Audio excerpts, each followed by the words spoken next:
මම හැම රිවිෂන් එකකම දකින්න දේ තමයි අප්‍රේල් මාසේ කට්ටිය යනවා අවුරුදු සමරන්න සමරන සැමරිල්ල කොච්චරද කියනවනම් පොසොන් ඉවර වෙලා එන්නේ. මාර පාඩුවක් වෙනවා. ඔන්න කිව්වේ නෑ කියන්න එපා. ලියාගෙන යන්න ඕන නම් පොතේ. හරිද? කිව්වේ නෑ කියන්න එපා. මාස දෙකකින් විතර තේරෙයි වැරදින්න පටන් ගත්ත එතන කියලා. අරණ වැඩ ඉතුරු වෙච්ච ඒවා තියෙනවනම් ඔන්න අනික් කට්ටිය අවුරුදු සමරන වෙලාව ඒවා වෙනම ගේමක් ගහනවා. යම් වස්තුවක් හැදිලා තියෙන මම අමතර දෙයක් නුත් කියන්න යන්නේ නැහැ. මේ ටිකේ වැඩ ටික කරගෙන යන්න මේ නැවතත් කියන්න දෙන අප්‍රේල් මාසය කියන්නේ හරි භයානක මාසයක්. අප්‍රේල් මාසයෙන් පස්සේ යන වැලේවල් නැති වෙන තත්ත්වයක් එන්න පුළුවන්. ඒ නිසා කලින්ම දැනගෙන ඉන්න මේ මාසේ පටන් ගන්න කලින් වැඩ කරන්න හරියට. කතා නාතන්. මම හැම රිවිෂන් එකකම දකින්න දේ තමයි අප්‍රේල් මාසේ කට්ටිය යනවා අවුරුදු සමරන්න සමරන සැමරිල්ල කොච්චරද කියනවනම් පොසොන් ඉවර වෙලා එන්නේ. හරිද? ඒ ට්‍රැක් පනින පැනිල්ල දවස් 5කටනේ කියලා පොඩ්ඩක් ට්‍රැක් පයින්නවා. ආයි ට්‍රැක් එකට දාගන්න පුදුම හැම රිවිෂන් එකකම දකින්න දෙයන්නේ. ඉතින් ආයි අලුතෙන් කියනව නෙමෙයිනේ මම. හැම රිවිෂන් එකකම හැම බැච් එක රිවිෂන් විතර නෙමෙයි තියරිත් එහෙමයි. පන්ති 3-4ක් කට් වෙනවා රෙකෝඩින් උඩ ගැහෙනවා ඊට පස්සේ මොකුත් ඊට පස්සේ දවසක ආවට තේරෙන්නේ නැහැ. පොඩ්ඩක් අවධානයෙන් ඉන්න. ඔන්න කලින් මේ පූර්ව අවධානම මේ කියන්නේ.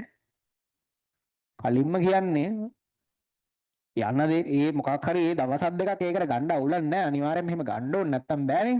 ඒකෙන් පස්සේ හොඳට වැඩ කරන්න පොඩි දවස් දෙකක් ගන්න. දැන් අපිතර මොකද්ද මේ ගේම්ස් දෙකක් දැම්මෙත් ඒකයි. ඒකට ආවා පුළුවන් නම් එන්න ඒකට හැම අවුරුද්දෙම කරන එකක් අවුරුදු 20ක් කරන්නේ නැහැ මේ පාර. මේ අර ඒක තියෙන්නෙම කොහොමද කරන්නේ ගම්පහ බොටනිකල් ගාඩන් එකේ. ඒතකොට පොඩි නිකන් අර ඒකේ අර එහෙම ස්ට්‍රෙස් රිලීස් වෙන එහෙම පෙනුමකුත් තියෙනවා ඒ ගාඩන් එකේ. මේ අර ඒ දවස ෆුල් ගෙව්වා ඊට පස්සේ වැඩ කරා. ඒක තමයි එහෙම එකක් කරන්නේ මේ අවුරුද්දේ.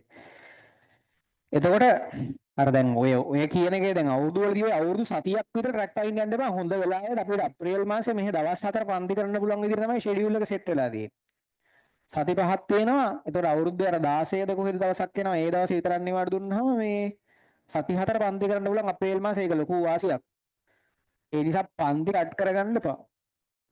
මාර පාඩුවක් වෙනවා. ඔන්න කිව්වේ නෑ කියන්න එපා. ලියාගෙන යන්න ඕන නම් පොතේ. හරිද? කිව්වේ නෑ කියන්න එපා. මාස දෙකකින් විතර තේරෙයි වැරදින්න පටන් ගත්ත එතන කියලා. ට්‍රැක් එකේ හිටියොත් මොන හරි වෙවිලා අන්තිමට ලකුණු ටික ඇවිල්ලා ලකුණු ටික හැදිලා සාමාන්‍ය විදිහට වැඩේ යයි. පේපර්ස් ටික ලියන්න ගන්න, පේපර්ස් ඩිස්කෂන් බලන්න. දැන් මම මේ දැන් අවුරුදු මාසෙ ඔන්න මෙහෙම ගේමක් ගහන්නත් පුළුවන් ඔයාලට. දැන් පරණ වැඩ ඉතුරු වෙච්ච ඒවා තියෙනවා නම් ඔන්න අනික් කට්ටිය අවුරුදු සමරන වෙලාව ඒවා වෙනම ගේමක් ගහනවා. ඔයා පරණ ටික ඔක්කොම රෙකෝඩින් ටික බලලා ඉවර කරලා, පේපර් ඩිස්කෂන් ටික බලලා ඉවර කරලා කලින් ගණන් ටික අරගෙන ආයෙත් හදලා විවරණ පොත් ටිකේ වැඩ ටික ඉවර කරලා එහෙම ගේමක් ගහන්නත් පුළුවන්. අවුරුදු මාසෙ. ජීවිතේ එක අවුරුද්දක් නෙමෙයි මෙහෙම තීරණාත්මක වෙන්නේ. තව ඕන තරම් අවුරුදු වෙයිනේ.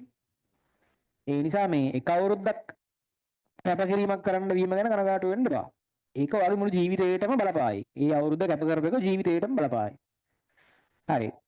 ඒ නිසා ඒ කොහොමත් මෙහෙමයි. කොහොමදත් අනිවාර්යයෙන්ම නිවාඩුවක් දෙකක් නම් ගන්නම ඕනේ. මොකද ඊට පස්සේ ආයෙ සුපිරි වැඩ කිරිල්ලක් වැඩ කරන්න ඕනේ හින්දා. ඒ නිවාඩුවක් දෙකක් ගන්න ඊට වඩා වැඩිය ගන්න එපා. එහෙම වුණොත් ආයෙ ට්‍රැක් එකට පයින්න අමාරු වෙනවා. හරිද?